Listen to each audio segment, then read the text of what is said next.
কি কুইজ অনুষ্ঠানে অংশগ্রহণ করতে রাজি আছেন? ইনশাআল্লাহ। তো স্যারের জন্য প্রথম প্রশ্ন, স্যারের এলাকায় একটা হাসপাতাল আছে যেটা বাংলাদেশের সবাই চিনে, এই হাসপাতালের নাম কি?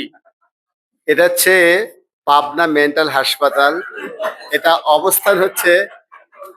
অবস্থানটা বলি কলাবাগান, পাবনা শহর থেকে 3 কিলোমিটার দূরে।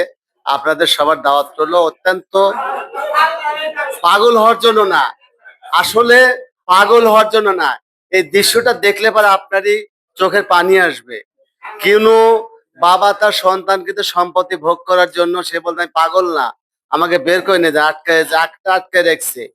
কেউ দেখছে যে ভাই তার ভাইয়ের সম্পত্তি ভোগ করার জন্য আটকে রেখছে। এটা একটা জালিয়াতি জায়গা। আসল কথা, সবাই পাগল না, আপনার চোখের পানি আসবে।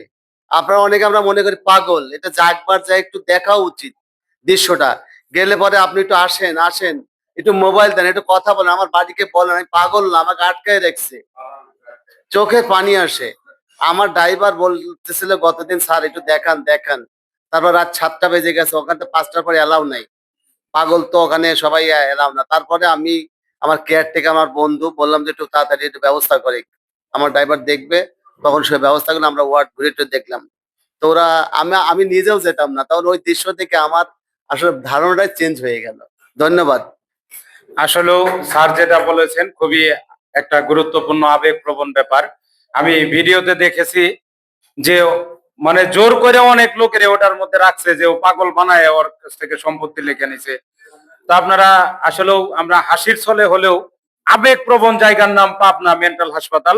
স্যারের জন্য শুভকামনা, স্যার বিস্তারিত বলে দিয়েছে। স্যারের জন্য আমার দ্বিতীয় প্রশ্ন, স্যার যদিও অনেকদিন জামালপুর, শেরপুর, ময়মনসিংহ, নেত্রকোনায় আছেন, স্যার আপনি যদি বলতেন জামালপুর জেলায় উপজেলা কয়টা? জামালপুর জেলার উপজেলা হচ্ছে সম্ভবত 7টি। জামালপুর জেলা, জি স্যার, উত্তর সঠিক। 7টি তো হবে, 5টি হলে শেরপুরে, উত্তর সঠিক। 5টি হলে শেরপুর। আমি একটা জটিল প্রশ্ন করে ফেলেছিলাম জামালপুর নিয়ে স্যারকে, 7টি উপজেলা, স্যার সঠিক উত্তর দিয়েছেন। স্যারের জন্য আমার তৃতীয় প্রশ্ন, মেঘনা গ্রুপ অফ ইন্ডাস্ট্রিজের প্রতিষ্ঠাতা মালিকের নাম কি? আমাদের সম্মানিত চেয়ারম্যান স্যার, উনি তো মোস্তফা কামাল স্যার। উনি তো মেঘনা ঘাটে ছোট্ট একটা দোকান দিয়ে আজকেই আমাদের আপনাদের এই মিলনমালা ওনার উসিলায় হয়েছে। আমি প্রথমেই বলেছিলাম যে আসলে সমস্ত প্রশংসা মহান আল্লাহ তাআলার, আর মানুষের হচ্ছে গুণাবলী।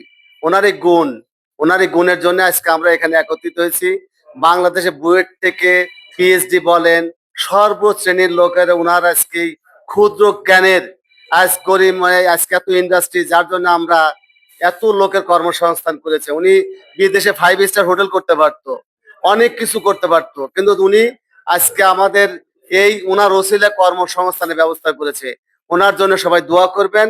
উনি জনাব মাননীয় চেয়ারম্যান স্যার জনাব মোস্তফা কামাল স্যার। ধন্যবাদ জনাব ওয়াজেদ আলী স্যারকে আজকে আমার এই 3টি প্রশ্নের সঠিক এবং বিশ্লেষণ ধর্মী উত্তর দেওয়ার জন্য। স্যারের জন্য আমার পক্ষ থেকে একটি সামান্য উপহার। ধন্যবাদ জিল্লুকে। আমি আজকের এই আসলে সময় যে কিভাবে যাচ্ছে, আমরা 1.5 ঘন্টা প্রোগ্রাম করলে অনেক সময় বিরক্ত হয়ে যাই। জিল্লুর এই উপস্থাপনা, কারিগরি কৌশলী, টেকনিক্যাল সাইডটা খুবই ভালো লাগছে। আসলে কেউ কোনো সময় কিছু মনেই হতেছে না, আমার নিজের কাছেও না। আমিও যদিও সেই ময়মনসিং আবার ব্যাক করব, তারপরে মনে হচ্ছে না। খুব ভালো লাগছে, আর খুবই ভালো। আপনারা আমাদের এই সুযোগ বারবার করে দিবেন, জিল্লুর দিনে যেন আমরা এরকম আরো মনোমুগ্ধকর অনুষ্ঠান দেখতে পারি। ধন্যবাদ জিল্লুকে। ধন্যবাদ স্যারকে, ধন্যবাদ মেঘনা গ্রুপ অফ ইন্ডাস্ট্রিজকে আমাদের এই একটা অনুষ্ঠান করার সুযোগ দেওয়ার জন্য।